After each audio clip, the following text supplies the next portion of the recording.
permettre à des écrivains de vendre leurs livres, c'est ça? Oui, mon cher Patrice, mesdames, messieurs, moi je vais essayer d'être très concret, mais je vais quand même dire quelque chose. Depuis ce matin, je suis d'accord avec l'éditeur, mon associé qui est ici présent, pour vous dire que nous allons éditer le dictionnaire des synonymes du mot francophonie.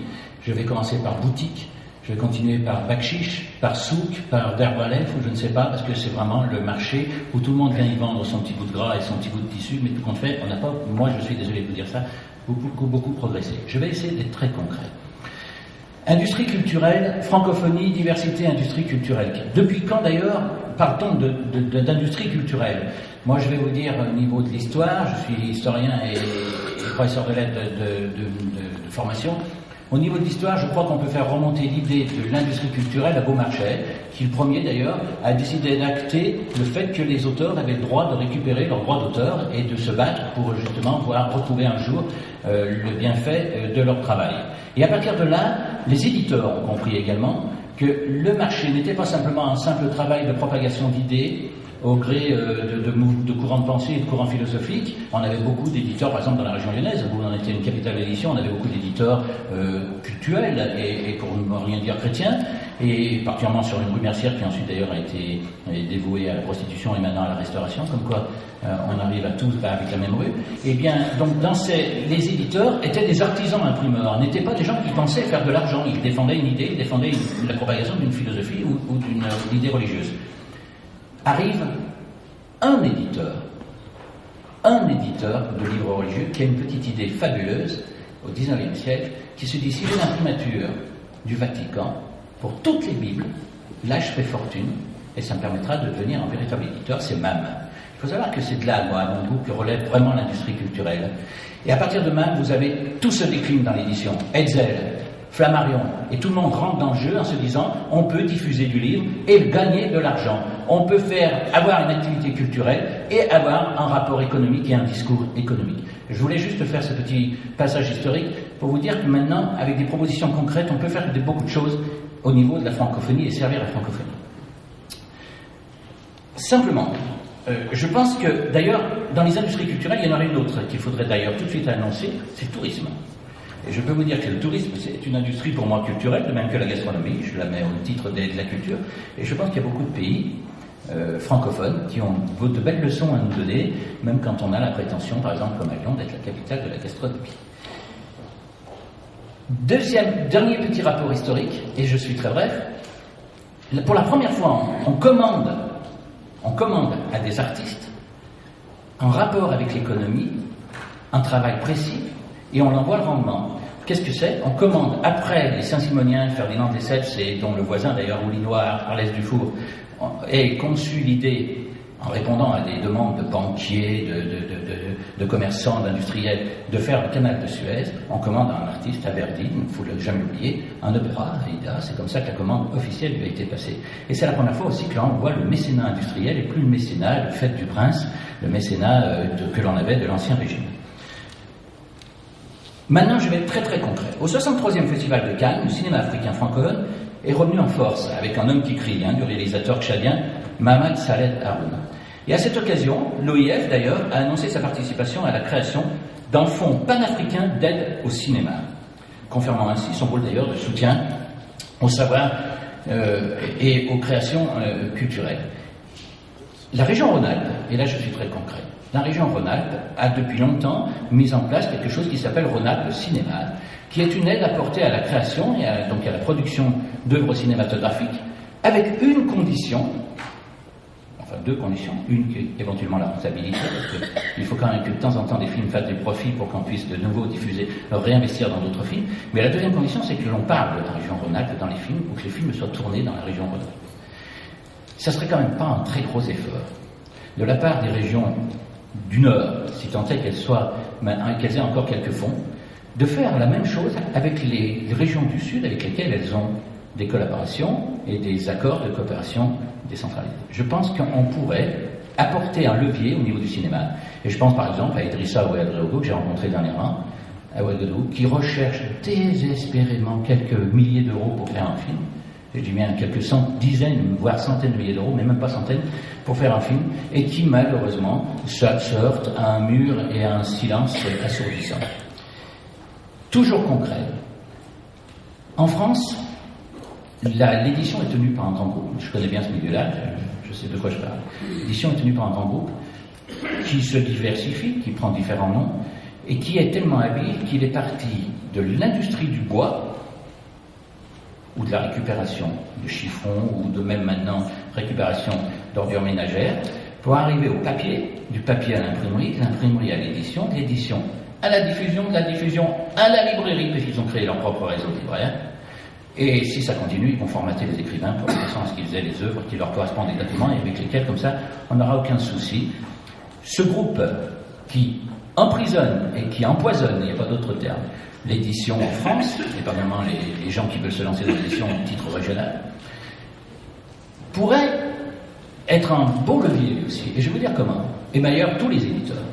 Nous recevons gratuitement, quand on est éditeur et qu'on veut publier un ouvrage, on demande un ISBN, un numéro d'inscription à la Bibliothèque nationale. Il est gratuit. Eh bien moi je vais vous dire, je suis d'accord en tant qu'éditeur, et j'en ai souvent parlé avec des amis éditeurs, je suis d'accord pour le payer. Pour le payer, après tout, 4, 5 euros, même s'il le faut, par livre, c'est pas un investissement énorme.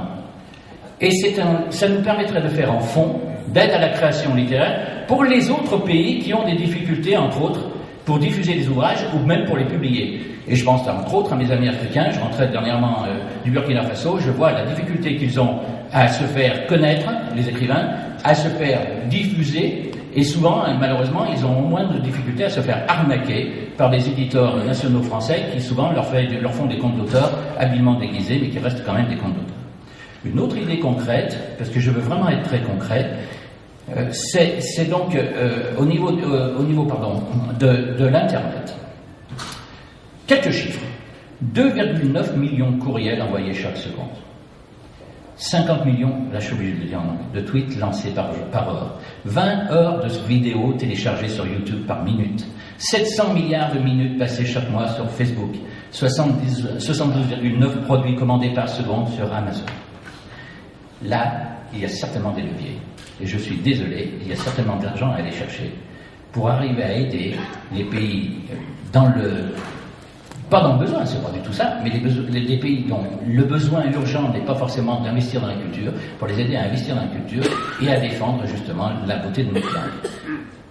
Les groupes de téléphonie mobile, parce qu'on me répond toujours, oui mais attends, Internet, arrête ça, par exemple si on passe en Afrique, Internet c'est pas si facile que ça et il y a des grandes difficultés. Téléphonie mobile, c'est pas vrai.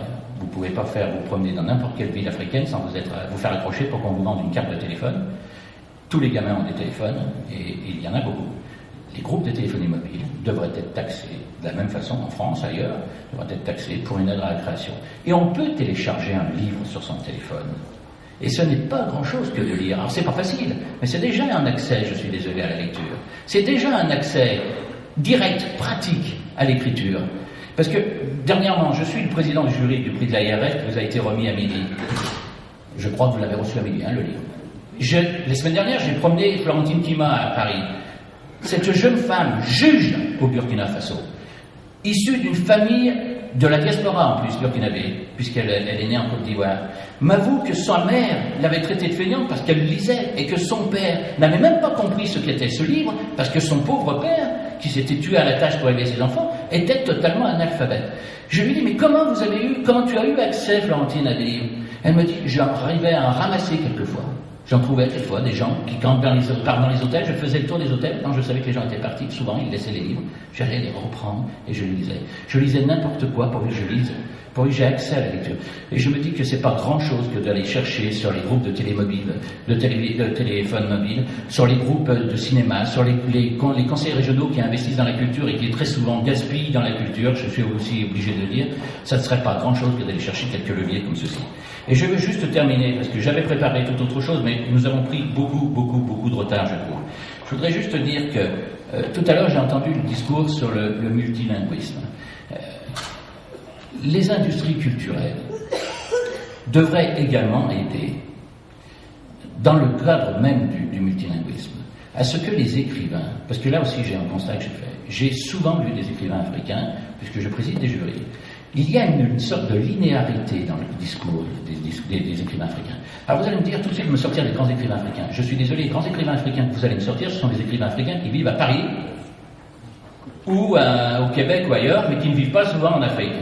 Les grands écrivains, les écrivains africains, écrivent avec une sorte de linéarité et ont du mal à transmettre souvent la souffrance qu'ils voudraient transcrire, ou l'espérance même d'ailleurs qu'ils voudraient transcrire. Pourquoi? Parce qu'ils ont accès à une langue, ils écrivent dans une langue, qui n'est pas forcément la langue dans laquelle ils auraient besoin d'exprimer leur colère. Alors je ne suis pas là pour favoriser forcément toutes les langues nationales.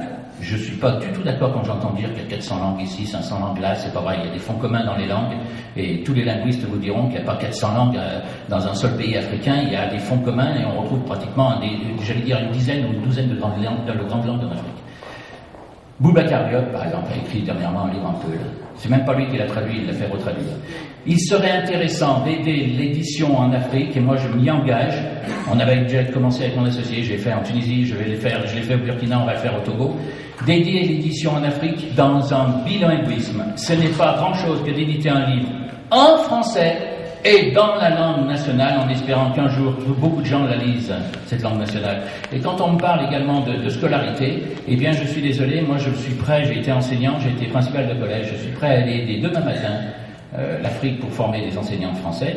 On ne me la rend pas, parce que quand on a formé des étudiants français, j'en ai formé, des étudiants africains par exemple en français, il est normal que quand ils ont eu accès à un tel savoir, il leur est bien difficile ensuite de retourner dans leur pays et de vivre misérablement comme un enseignant pour aller le transmettre. Il est normal qu'ils aient également le retour sur l'investissement de leurs études. Et donc, moi je pense que là aussi il y a un levier important au niveau des industries culturelles. C'est un monde où il se gaspille de l'argent. Dernièrement, et je terminerai là-dessus, à Lyon, le mécénat industriel est arrivé à lever, écoutez-moi bien, 1 million d'euros pour acheter un tableau de la fuite en Égypte de Poussin. Je vous demande d'aller voir au musée des Beaux-Arts. Ça doit être un tableau de Poussin, je vous assure que c'est une croûte. Il faut quand même quelquefois se lever, oser avouer les choses. On a levé 1 million d'euros par snobisme, par simple investissement comme ceci, parce qu'on avait sa photo dans le journal local, parce qu'on était bien vu dans un club d'investisseurs, qui la plupart du temps d'ailleurs ne fait pas grand-chose d'autre. Eh bien moi je vais vous dire quelque chose. Quand il y a des transactions de ce type-là, quand il y a des transactions dans les chambres, dans les salles des ventes, et j'en vois en ce moment parce que je collectionne les objets africains, lorsque vous voyez dans les salles des ventes des objets africains qui viennent ni plus ni moins pillage, eh bien, je pense qu'il devrait y avoir une taxe de levée sur ces objets-là qui pourrait permettre et qui serait réinvestie via un organisme qui serait réinvesti dans la culture en Afrique ou en Asie, parce que c'est la même chose pour l'Asie, ou même d'ailleurs dans des pays de l'Est, parce que la Roumanie n'est pas exempte, entre autres, des pillages en ce moment artistiques, elle les a connus. Voilà, je suis très concret, je suis désolé d'être très vif comme ceci, mais j'avais besoin de mon petit coup de colère. Merci. Voilà, donc on l'a compris, la peinture de Poussin, c'est pas la peine d'investir dessus. Allez, on continue avec un autre.